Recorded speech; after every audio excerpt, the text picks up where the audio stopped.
Julian. It was interesting because Julian was at the same event that I was just at and he beat me here, so I need to know what kind of transport he got back. But thank you so much to the organisers and everyone for having me along today. My new role is Climate Justice and Green Jobs, and I was really excited to be appointed that role, but I was more excited about the title, Climate Justice. And part of my job now is going around the country and speaking to people about what does climate justice mean and what does it look like.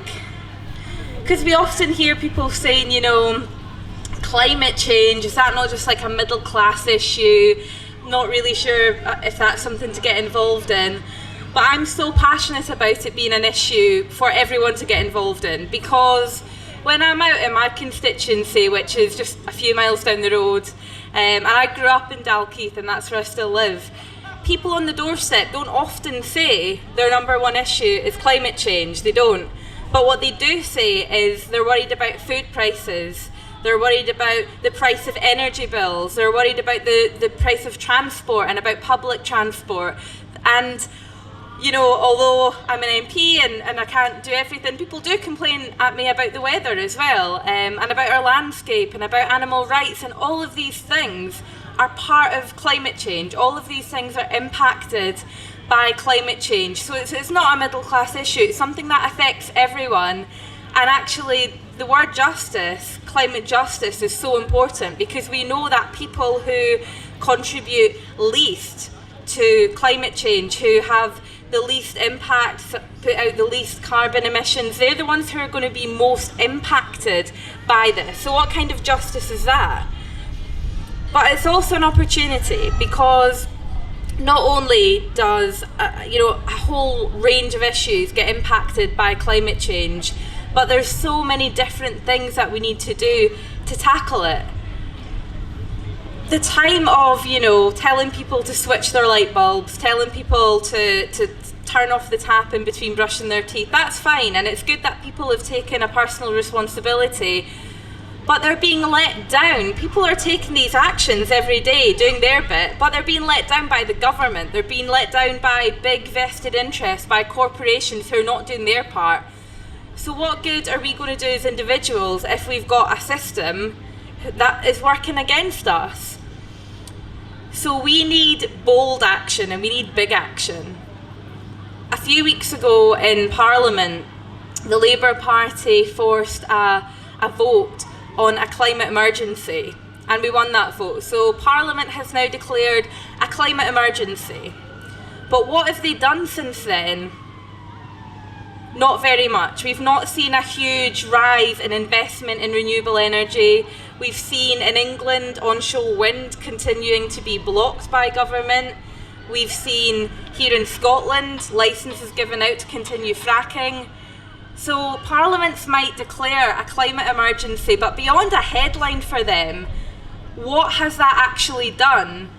We need to see huge investment in renewables and green energy, but we also need to see every single department and every single part of society being changed, and we need quite radical and quite bold change, but we need to bring people with us.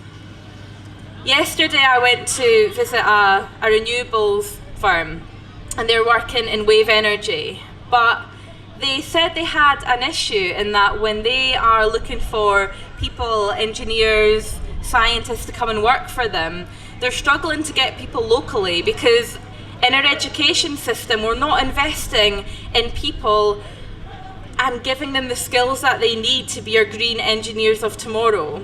We've got young people striking outside Parliament that I met with 2 weeks ago, and they were telling me it's not part of the curriculum. They don't get told about the seriousness and the impacts of climate change, and that's something that XR are doing such a fantastic job of. Julian was just talking about truth and honesty. That is something the government have not done. They say they don't like using the word climate emergency because people will get scared. People will see widespread panic. People need to be scared, people need to be worried, but this shouldn't lead to widespread panic. It should lead to widespread action and bold action. But we have to be led by the government. No, I don't think so. They've let us down one too many times on this. They continuously stand up and talk about all the action that they're taking, yet we see things are only getting worse. Tinkering around the edges is over. That is not going to lead us out of the catastrophe that we're leading into. What we need is bold, radical change. And if the government won't deliver on it, then we need to force them to. We need to make sure that the government are sitting up and listening. So I want to thank every single person here today. I want to thank the organisers for putting this on. I want to thank Extinction Rebellion for all of the work that they've done, and the school strikers for everything that they're doing and for the sacrifice that they're paying in giving up their education because the government aren't doing enough. How bad a situation is that our children are having to miss school because the government isn't responsible enough to take action? So we need to lead the fight. We need to make sure that government are listening to us, and we can do that right across our communities, across Edinburgh, across Scotland, right across the UK. And it's events like this, communities coming together to demand action, that will lead the fight against climate change. We need to make sure that the government will listen, and I want to be part of that. I'm in Westminster every week, and it's a bit of a strange place, and as a workplace actually it's not very green at all, but I want to make sure that voices from my community who are speaking up on this are heard. I want to make sure that I take opinions and voices from today, people that I'm speaking to here, people that I spoke to at the fantastic Green Industrial Revolution event I was at earlier, and make sure that they're being heard in Parliament.